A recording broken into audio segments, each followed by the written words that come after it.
Novel تیرے نام کی نسبت ایپیسوڈ نمبر 1 تحریر افشاں کنول۔ آپ اس حویلی سے کہیں نہیں جا سکتے۔ مقابل کی باروب گھمبیر آواز نے اس کے تیزی سے بڑھتے قدم روکے تھے۔ اس کا دل سکڑ کر پھیلا تھا مگر وہ پلٹی نہیں تھی۔ اس وقت بڑی حویلی کے بڑے سے ہال میں سبھی گھر والے موجود تھے۔ سبھی کے چہروں پہ پریشانی چھلک رہی تھی۔ آپ اس گھر سے جائیں گی تو سائم خٹک آپ کے ساتھ ہرگز نہیں جائے گا۔ مقابل کے الفاظ پر گویا اس کی ممتا تڑپی تھی تو وہ خود بھی تڑپ کر پڑتی تھی۔ زینے کے وسط میں ایک کروفر سے کھڑا وہ شاندار مرد آنکھوں میں دہکتے شعلے لیے مقابل کو گویا بھسم کر دینا چاہتا تھا، جو سیاہ شیشوں والی شال کو اپنے گرد لپیٹے 8 ماہ کے گول گوتھنے سے سوئے ہوئے بچے کو سینے سے لگائے ہوئے اس ظالم شخص کو غصہ اور نفرت کی ملی جلی کیفیت سے دیکھ رہی تھی۔ اس کی نظر میں وہ ظالم ہی تھا جو اسے زوار کی یادوں کا حق بھی چھین لینا چاہتا تھا۔ سائم میرا بیٹا اور میری شوہر کی آخری نشانی ہے، اور جہاں میں جاؤں گی میرا بیٹا بھی میرے ساتھ ہی جائے گا۔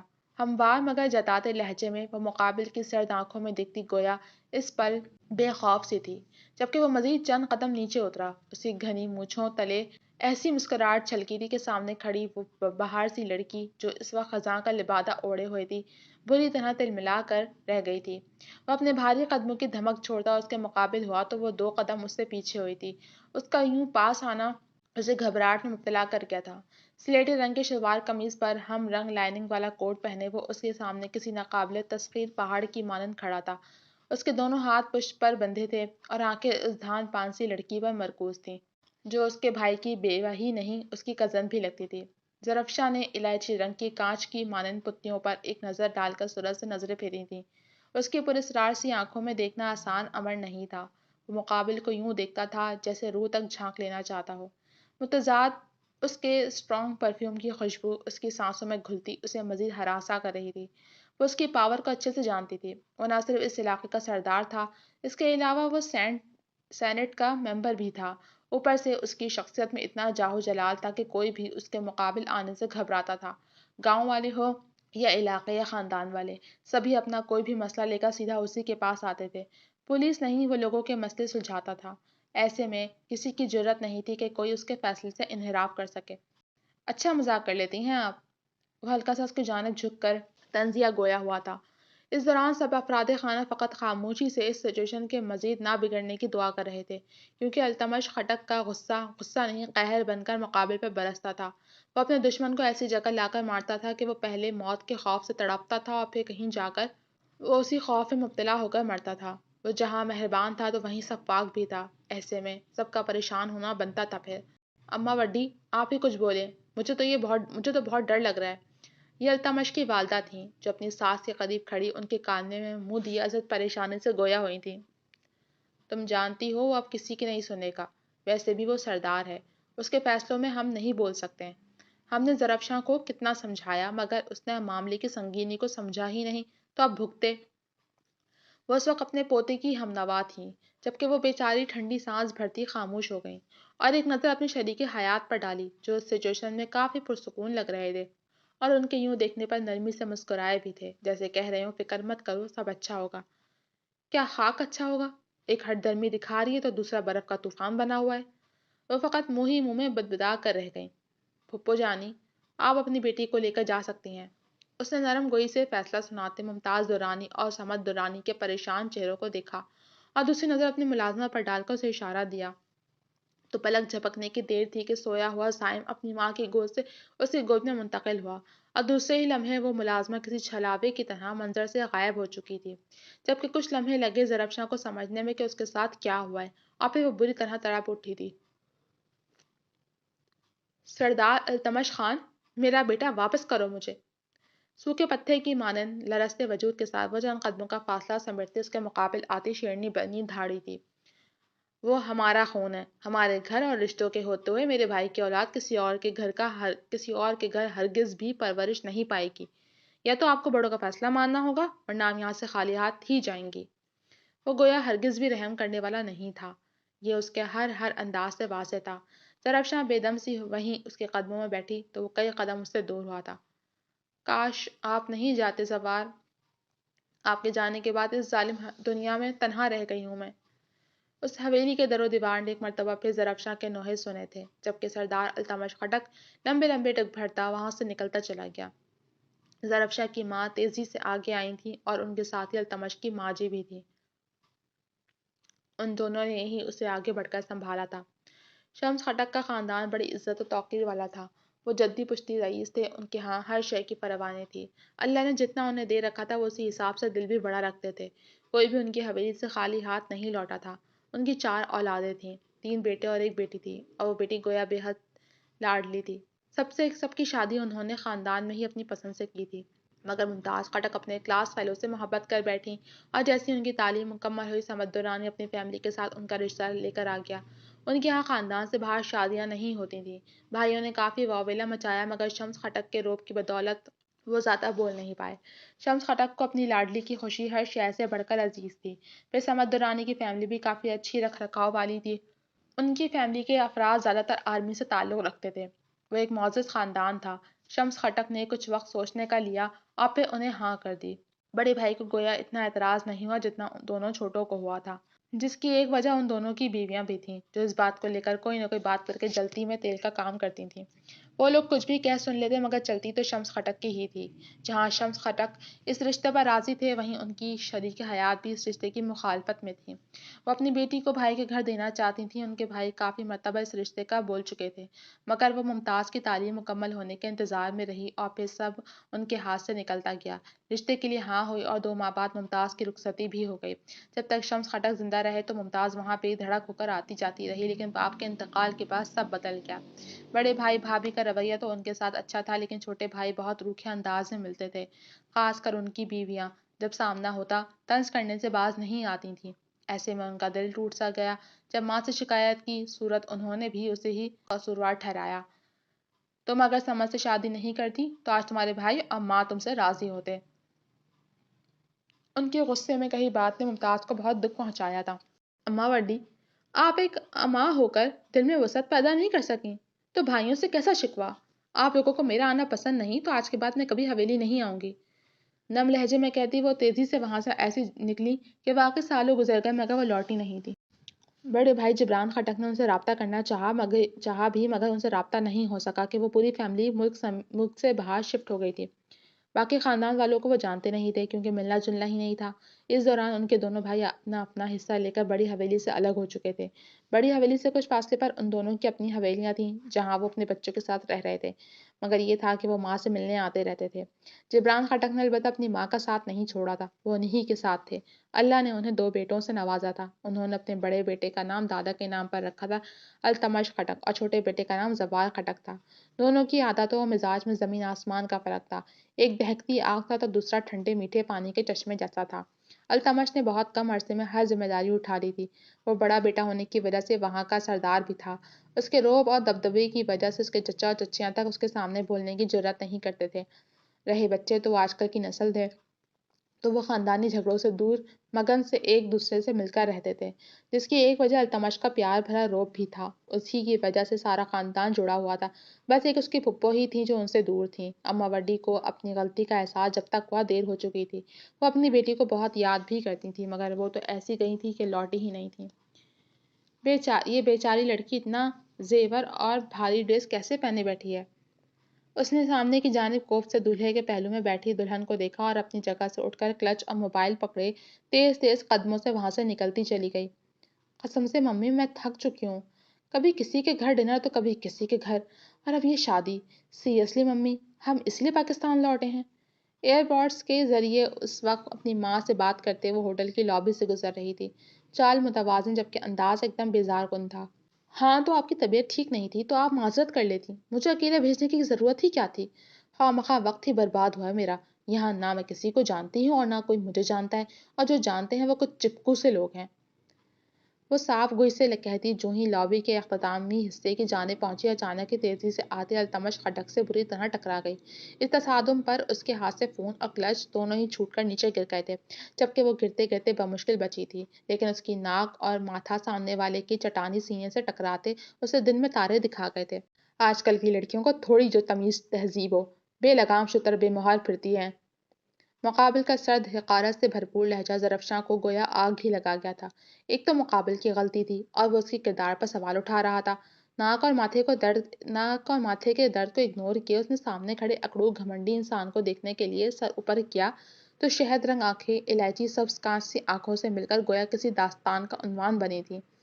اے مسٹر گھمنڈی، زبان سنبھال کر، آنکھوں سے نظر کم آتا ہے تو نظر کا چشمہ لگاؤ، یوں دوسرے کو بلیم کرنے سے کچھ حاصل نہیں ہوگا۔ اپنے ازلی پر اعتماد انداز میں وہ اس کی شعلہ بار آنکھوں میں دیکھ ہر ایک لفظ پر زور دے کر بولتی، اسے سر سے پاؤں تک تمسخرانہ انداز سے دیکھتی، نیچے کو جھک کر اپنی چیزیں اٹھاتی اس کے سائڈ سے ہو کر نکلتی چلی گئی تو التمش خٹک نے خون کے گھونٹ بھرتے اپنی دونوں مٹھیاں ضبط کے مارے کس لی تھیں۔ اگر آج اس کی جگہ کوئی مرد ہوتا تو وہ اس بدتمیزی پر اسے زمین میں زندہ گاڑ دیتا، لیکن وہ مخالف کے عورت ہونے کی وجہ سے اسے کچھ مارجن تو دے گیا، مگر اب وہ خود جلتے کوئلوں پر کھڑا تھا۔ سر ہم لیٹ ہو رہے ہیں۔ اسے یوں ہی بدھ کی مانند استادہ دیکھ اس کے پیے نے کچھ جھجک کر اسے متوجہ کیا تو وہ اپنی سرخ پڑتی آنکھوں سے اسے دیکھتا اپنا کوٹ درست کرتا تیزی سے آگے کے سمت بڑھ گیا تھا۔ اس کی ایک بہت اہم میٹنگ تھی اور وہ وقت پر پہنچنا چاہتا تھا۔ آج کے بعد میری توبہ جو میں پاپا کے خاندان کا کوئی شادی کا فنکشن اٹینڈ کروں۔ باہر نکل کر گہرے گہرے سانس لیتی وہ تیزی سے دائیں جانب پلٹی ہی تھی کہ ایک مرتبہ پھر وہ کسی سے ٹکرا کر اس سے پہلے زمین بوس ہوتی۔ کسی نے سرعت سے اسے سنبھالا تھا۔ آپ ٹھیک تو ہیں؟ لگی تو نہیں؟ نرم فکر میں ڈوبا لہجہ سے زیادہ اسے آواز کی خوبصورتی نے اپنی جانب مائل کیا تو اس نے جھٹ خوف سے بند ہوتی آنکھوں کو کھولتے مقابل کو دیکھا تو ایک لمحے کو زوال نور خٹک اس شہد رنگ نین کٹوروں میں گویا ڈوب سک گیا، جبکہ زرفشاں کو اس کی آنکھیں کچھ لمحوں پہلے ملے گھمنڈی انسان کی یاد دلا گئی تھیں۔ ڈل گولڈن کلر کی میکسی میں مومی حسن اس پل اس پر ایسا سحر طاری کر گیا تھا کہ وہ مرتے دم تک اس سحر سے آزاد نہیں ہونے والا تھا۔ بے خودی میں زوار نے ہاتھ بڑھا کر اس کا سرخ پڑتا ماتھا چھو کر جیسے ہی اس کی ناک چھوئی تو زرفشاں اس پر تپش لمس پر تڑپ کر اس کے حصار سے نکل آئی تھی، جبکہ زوار اپنی بے اختیارانہ حرکت پر جی بھر کر شرمندہ ہوتا معذرت کرنے لگا۔ I am sorry. شائستگی سے پر گمبھیر لہجہ کچھ دیر پہلے کی اس انجان شخصی بدتمیزی کو بھلا گیا تھا۔ وہ ویسے بھی نیچر وائز ایسے ہی تھی، زیادہ دیر کسی چیز کو سر پر سوار نہیں کرتی تھی۔ شکر ہے کہ یہاں کے سارے لوگ اخلاق سے نابلد نہیں ہیں۔ اپنے کھلے سنہری سلکی بالوں کو چہرے پر سے جھٹکتے وہ زوار خٹک کا گویا چین و قرار ہی لوٹ گئی تھی۔ اس کے دل پر ایسی واردات پڑی تھی کہ وہ واویلا نہیں مچا سکتا تھا۔ کئی طرح دار لڑکیوں سے ملا تھا وہ اور اس کے اپنے خاندان میں کئی حسین و جمیل لڑکیاں موجود تھیں، لیکن سامنے کھڑی لڑکی کی تو بات ہی جدا تھی۔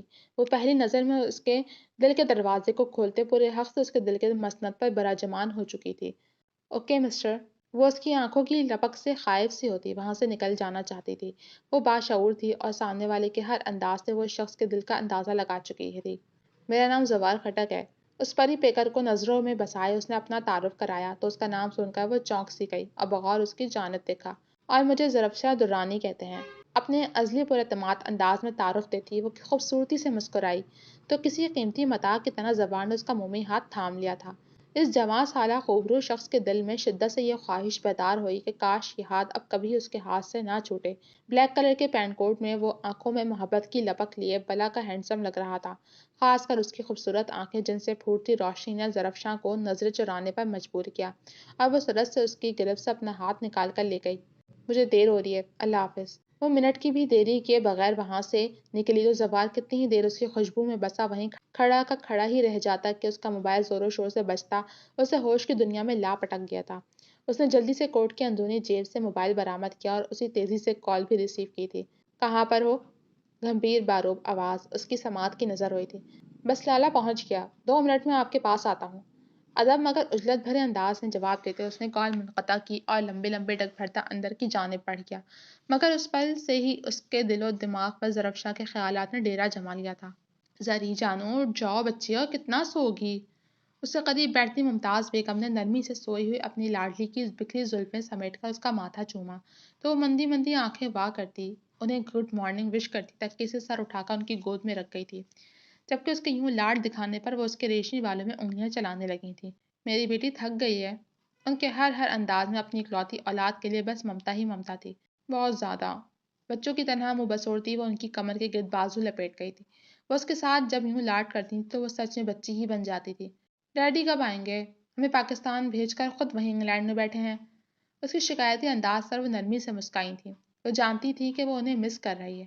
انہیں پاکستان واپس آئے 10 دن ہو چکے تھے۔ انہی کے کہنے پر سمد درانی واپس پاکستان لوٹے تھے، کیونکہ ممتاز درانی اب مزید دیار غیر میں رہنا نہیں چاہتی تھیں، جس کی ایک وجہ ان کی بیٹی بھی تھی۔ وہ اپنی بیٹی کو مزید اس ماحول کا حصہ نہیں بنا سکتی تھیں۔